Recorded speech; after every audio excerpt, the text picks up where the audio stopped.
सोचिए, एक ऐसा गांव जहां हर अमावस्या की रात एक बारात सजती है। लेकिन ये कोई खुशी की बारात नहीं है। इसमें ना ढोल हैं ना नाच गाना, ये है भूतों की बारात। चलिए आज जानते हैं माधवपुर की इस डरावनी कहानी के पीछे का सच। तो ये पूरी कहानी ये शुरू होती है एक पुराने वीरान पड़े रेलवे स्टेशन से। और यकीन मानिए, ये सिर्फ ईंट और पत्थर का ढेर नहीं है, ये एक दरवाज़ा है। एक ऐसे राज का दरवाज़ा जो पिछले 70 सालों से बंद पड़ा है। और माधवपुर का सारा खौफ वो इसी दरवाजे के पीछे से निकलता है। तो सवाल ये है कि आखिर ये श्राप है क्या? ऐसा कौन सा खौफ है जिसने पीढ़ियों से इस गांव को अपनी गिरफ्त में ले रखा है और जो हर अमावस्या को लौट आता है? देखिए, ये कोई सुनी सुनाई बात नहीं है। ये श्राप एकदम सटीक है। हर अमावस्या रात के ठीक 9 बजे उसी बंद स्टेशन से नगाड़ों की गूंज सुनाई देती है और फिर गांव की एक कुमारी लड़की हमेशा के लिए गायब हो जाती है। मतलब ये एक ऐसा बुरा सपना है जो हर महीने हकीकत बन जाता है। और ऐसा नहीं है कि किसी ने इसे रोकने की कोशिश नहीं की, पर जिसने भी हिम्मत दिखाई उसने अपनी जान गंवाई। गांव के सुरेश काका बताते हैं कि इस बारात से टकराने का मतलब है सीधी सीधी मौत।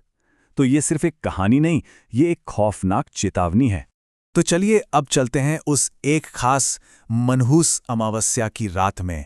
वो रात जब शक और यकीन की सीधी टक्कर हुई और कहानी ने एक ऐसा भयानक मोड़ लिया कि सब कुछ बदल गया। उस रात ना गांव में 2 दुनियाएं आमने सामने थीं। एक तरफ थी शहर से आई प्रिया, जिसे ये सब भूत प्रेत की बातें अंधविश्वास लगती थीं, और दूसरी तरफ था उसका भाई राजू, जो इस खौफनाक सच्चाई के साथ जी रहा था। और इसी सब के बीच गांव के 2 लड़के मंगल और प्रताप। जवानी का जोश था, जानने की इच्छा थी, तो उन्होंने एक बहुत ही खतरनाक फैसला कर लिया। उन्होंने तय किया कि जिस चीज से पूरा गांव डर कर छिप जाता है वो उसे अपनी आंखों से देखेंगे। और फिर धीरे धीरे वो वक्त करीब आने लगा।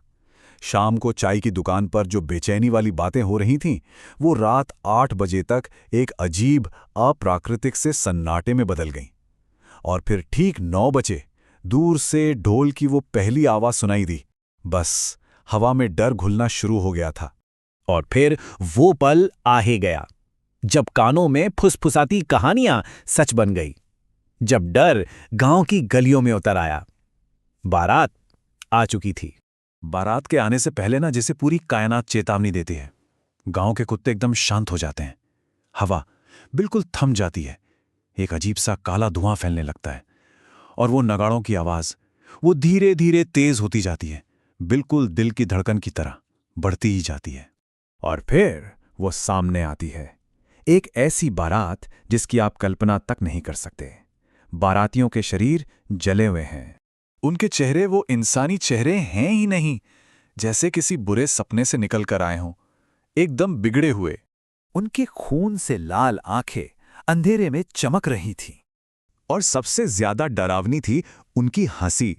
वो जश्न मना रहे थे और उनकी वो भयानक हंसी उस पूरे सन्नाटे को चीर रही थी। लेकिन ये बारात यूं ही नहीं आई थी, उसका एक मकसद था, एक निशाना था।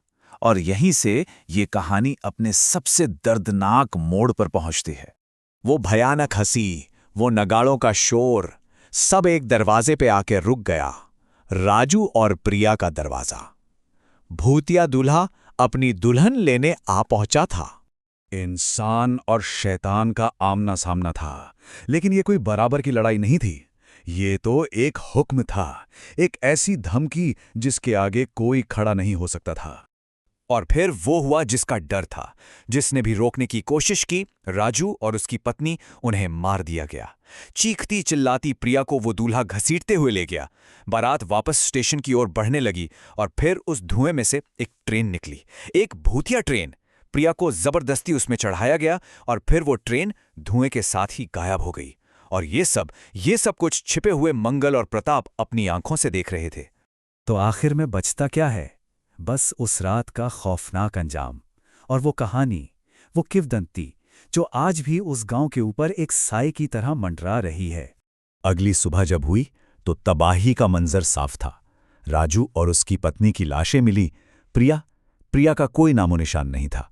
और मंगल और प्रताप वो इस सदमे से शायद जिंदगी भर नहीं उभर पाए। गांव के लिए ये मातम की एक और सुबह थी। पर कहानी उस रात खत्म नहीं हुई, और असल में यही सबसे डरावनी बात है कि वो कोई एक रात की घटना नहीं थी। वो तो उस भयानक सिलसिले की बस एक और कड़ी थी, एक ऐसा चक्र जो आज भी चल रहा है। और इसीलिए माधवपुर की ये भूतिया बारात ये कोई बीती हुई कहानी नहीं है, ये एक जिंदा रहस्य है। एक ऐसा रहस्य जो हर अमावस्या को दोहराया जाता है और पीछे छोड़ जाता है एक ही सवाल कि अगली दुल्हन कौन होगी। एक ऐसा सवाल जिसका जवाब आज तक किसी के पास नहीं है।